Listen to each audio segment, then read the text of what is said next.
oui, merci beaucoup. Bon, j'ai préparé un petit texte, mais avant, je voudrais vraiment remercier nos parents de lutte. Nous sommes tous des filles et des filles de lutte. Merci beaucoup, merci. Voilà. Bon, je voulais vous dire, c'est vraiment un honneur. C'est un honneur pour moi. Je vais lire mes fiches, excusez-moi. C'est un honneur pour moi de recevoir le prix de la lutte sociale 2021. Voilà, ce Robin des luttes symbolise vraiment un cadeau. C'est un cadeau encourageant pour toutes les personnes qui sont dans la lutte pour l'intérêt général. Alors, bien sûr, je pense à mes amis qui sont dans la salle. Je pense aux personnes qui se battent pour une vraie loi climat. Alors, je vous le donne, ce Robin. Il est à nous tous et toutes qui sommes dans la lutte. Il est à tout le monde. Mais voilà, je vais un petit peu reprendre. C'est au nom de tous les théâtres occupés et ceux qui se sont fait expulser que je vous remercie beaucoup pour cette récompense. À travers vos votes, vous récompensez une lutte d'intérêt général. Et un élan de solidarité. Voilà, vous avez compris que notre bataille ne se résume pas au secteur culturel, mais qu'elle défend toutes les personnes touchées par la pauvreté. Voilà, et je voudrais ajouter que c'est vraiment formidable que cette réforme de l'assurance chômage ne soit pas passée. Et je voudrais remercier tous les maires de France pour leur soutien. Je voudrais remercier tous les préfets de France pour nous avoir permis de manifester dans de bonnes conditions. Et merci beaucoup aux dirigeants et aux dirigeantes des théâtres d'avoir compris que la lutte sociale était compatible avec la réouverture des théâtres. Merci du fond du cœur, merci beaucoup. Ça va pas du tout là. Ça on avait dit c'est quand on aura gagné, on n'a pas encore gagné. T'es en avance là. Reprends-toi. Pardon. Oh là là, je me suis trompée de feuille. On est au 64e jour d'occupation et nous sommes sur la Toll TV. Excusez-moi. Alors voilà, mais je voudrais quand même dire que ce Robin des Bois sculpté par Rodin est dédié à toutes les personnes qui sont dans la lutte. Voilà, ça c'est dit. Aujourd'hui, au programme de la musique enivrante et une rencontre exceptionnelle avec deux personnes formidables. Alors, on me dit dans l'oreillette, donc aujourd'hui, c'est de la musique improvisée par un groupe qui s'appelle le Duo à l'arrache. C'est parti.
Waouh, ça c'est de la musique enivrante, apaisante. Après cette montée d'émotion de la remise des Robins, enfin la fausse remise des Robins 2021. Merci beaucoup à nos deux intermittents précaires occupants du théâtre de Lorient. Alors ils n'ont pas encore leurs heures pour faire leur statut, mais on leur souhaite beaucoup de courage. Alors, je suis très honorée de vous présenter aujourd'hui Gisèle et Léon, qui sont deux figures de la lutte très connues dans le pays de l'Orient. Bonjour Gisèle, on va commencer par toi. Alors, qu'est-ce qui s'est passé dans ta vie pour que tu sois entrée à un moment donné dans la lutte? Alors donc j'étais enceinte, j'attendais mon fils, une augmentation de salaire qui était appliquée à certaines personnes et je n'étais pas concernée. Donc c'était une inégalité Voilà, entre les exactement. personnes. Voilà. Et qu'est-ce que tu as fait alors? Donc je me suis dit qu'il fallait plus que ça se passe, que ça suffisait, il fallait que tout le monde ait les mêmes avantages. Et comment tu as fait? Donc je suis allée à la CGT. Enfin, j'en ai parlé d'abord avec mes collègues et on a décidé qu'on allait monter un syndicat CGT dans l'entreprise et qu'on allait réclamer des avantages communs à toute l'entreprise, à tous les salariés. Alors, je me souviens, tout à l'heure, tu me disais que tu m'as raconté une petite histoire. J'aimerais bien que tu racontes à tous ceux et celles qui nous regardent comment tu allais voir ton patron et comment tu as réussi à négocier avec lui. Alors, mon mari m'a briefé le soir parce que j'étais jeune, je n'étais pas habituée.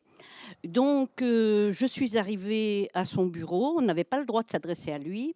Donc, j'ai frappé à la porte. Je suis rentrée. J'ai refermé la porte après moi. Je me suis assise. Donc, il n'a pas eu le choix que de venir devant moi. Et donc, là, je lui ai expliqué pourquoi je venais le voir et que ce n'était pas normal, que tout le monde n'ait pas les mêmes avantages et qu'étant enceinte, on avait les mêmes droits que les autres salariés. Et oui, ça c'est une femme de caractère. Et combien de temps a duré votre lutte? Alors, on a monté le syndicat quelques années après, 2 ou 3 ans après.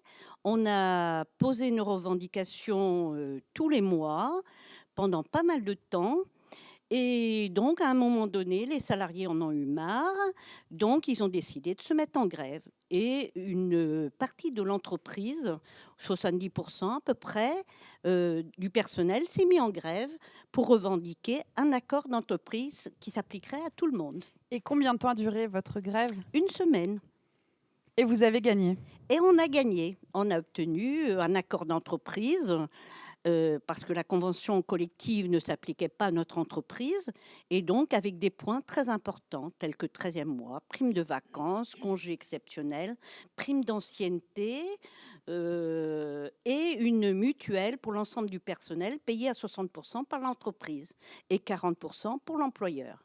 Waouh. Et qui s'appliquait à toute la famille et à tous les enfants de la même famille.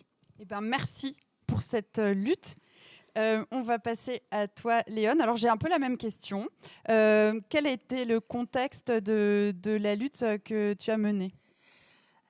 Alors, pour des raisons familiales, j'ai été obligée d'arrêter de travailler le jour.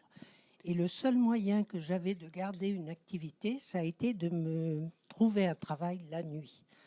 Donc, je suis partie travailler sur le port de pêche de Lorient.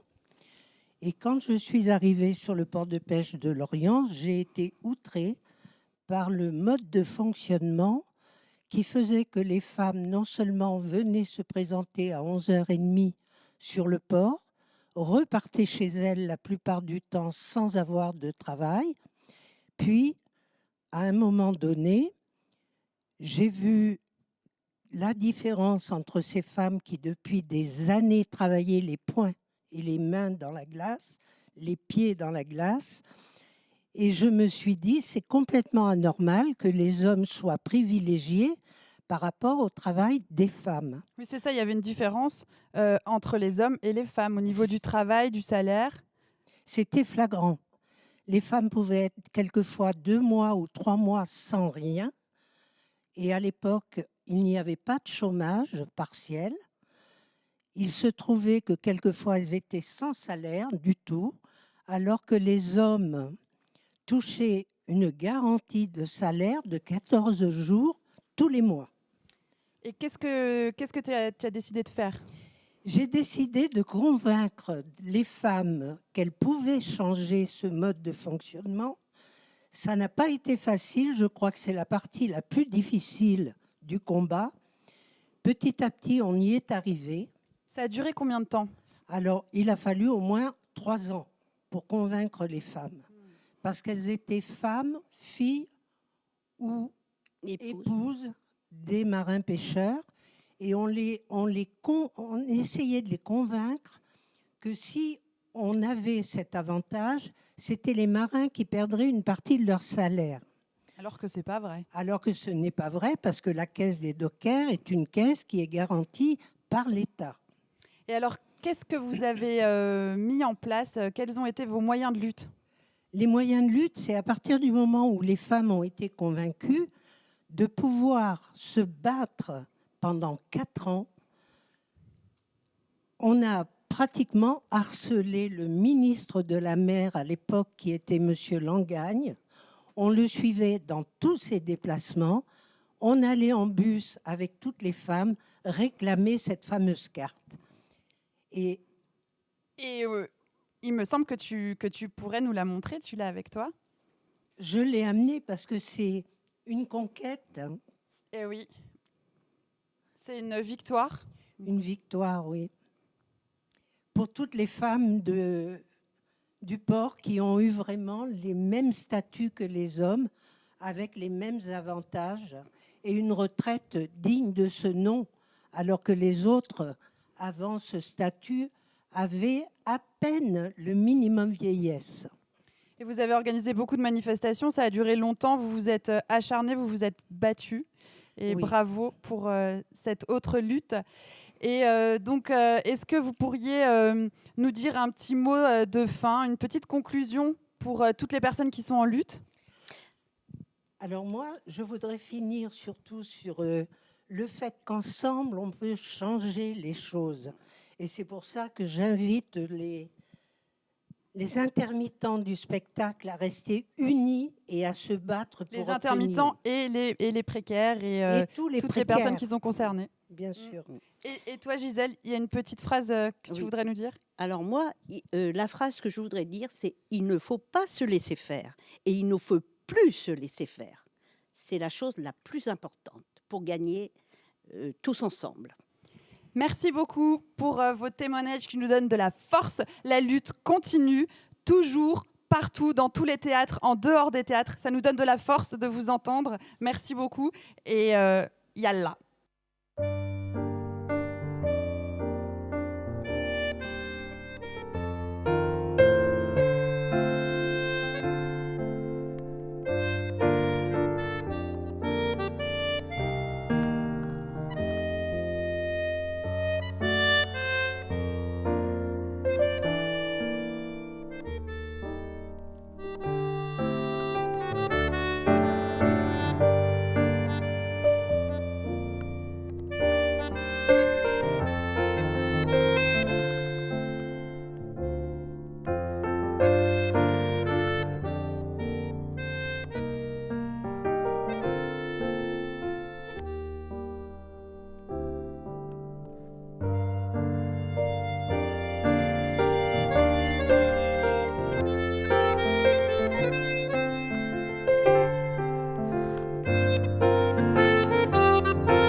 Merci au duo à l'arrache. C'est la fin de l'émission. On n'a pas encore gagné la lutte, mais on lâche rien. Bonne soirée!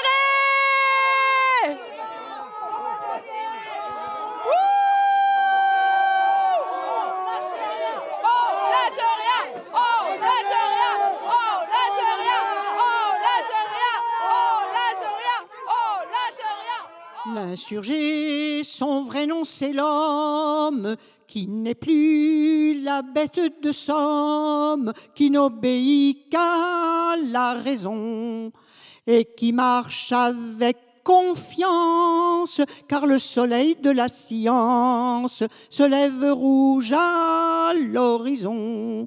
En combattant pour la commune, il savait que la terre est une, qu'on ne doit pas la diviser, que la nature est une source et le capital une bourse où tous ont le droit de puiser. Devant toi, misère sauvage, devant toi, pesant esclavage, l'insurgé se dresse, le fusil chargé.